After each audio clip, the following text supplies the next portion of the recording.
Hello and welcome to the Init Learning channel. This channel focuses on anything to do with software, just tips and tricks. So today we're looking at Excel and a bit of navigation and a few Excel tricks. If you don't want to miss any future videos, please consider subscribing and clicking that notification bell so you don't miss out. And if you like the video, please give me the thumbs up. Okay, let's get on with it. We've got a set of data here that goes way beyond the bottom of the screen and off to the right. And as most of you will probably know, you can use the wheel on your mouse to scroll up and down. But with the latest versions of Excel, if you hold your Control and Shift key and use your wheel on your mouse, you can scroll left and right, and that saves coming down to this scroll bar down the bottom. Just Control Shift and the wheel left and right, and if you just do the wheel on its own, it just goes up and down. Okay, so that's one method of navigating. But sometimes when you've got headings like this and you start scrolling, you lose the headings at the top, or if you scroll left and right, you lose the headings on the left. So there's a nice quick way to freeze these panes.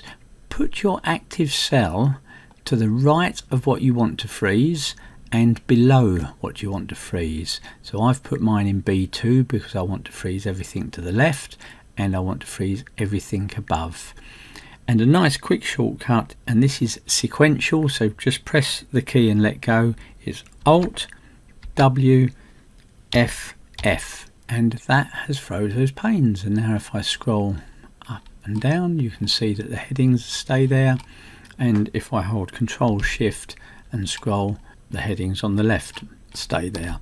If I want to unfreeze that, it's the same key combination, Alt W F F, and that switched it off. If you want to get to the bottom of your data quickly rather than scrolling, you'll find it much quicker to hold your Control key down and just tap your down arrow on the keyboard, and that takes you down to the bottom.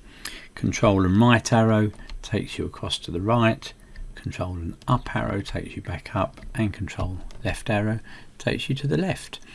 So it actually stops at the first blank, just before the first blank cell that it finds. Now if you wanted to highlight these columns rather than dragging down with your mouse like this, you can just hold your Control Shift and down arrow, and that highlights down to the first blank cell that it finds, which in this case is the bottom of the data. If I want to finally adjust that, I can hold the Shift key and just go back up, and I could hold the Shift key and go to the right.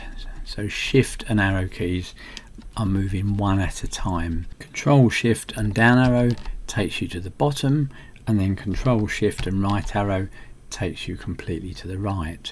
If you wanted to highlight all of your data, not the blank cells, but just the data, hold Control and press A for all, and that will highlight everything up to the first blank row and the first blank column. So you can see it just stops there on the right.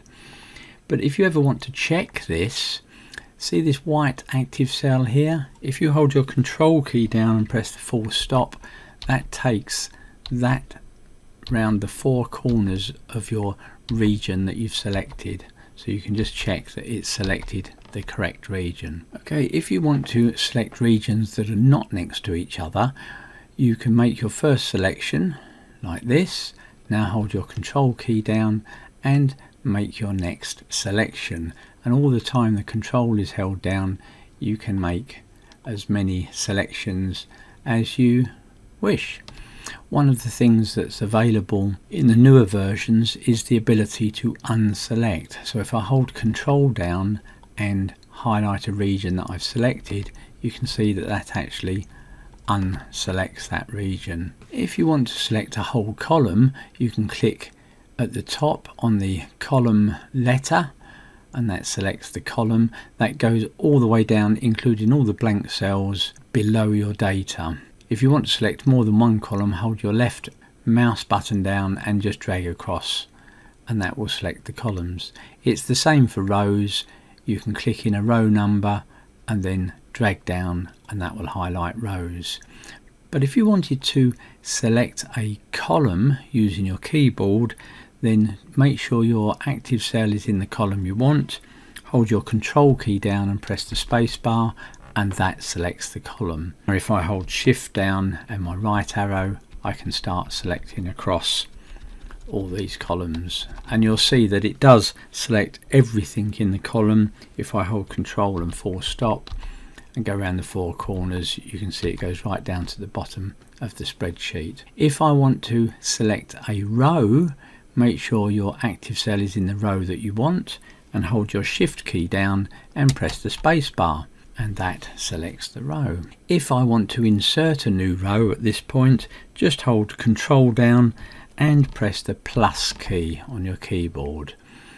And if you want to delete a row, it's control and minus, and that deletes it.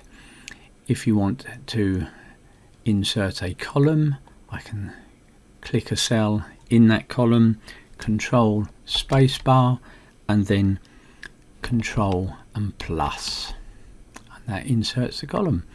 Or I could do control minus, and that deletes the column. So there's a few quick tips for the day. Hope you enjoyed that. If you did, please give me the thumbs up and consider subscribing if you haven't already. So thanks very much, and look forward to seeing you in the next video.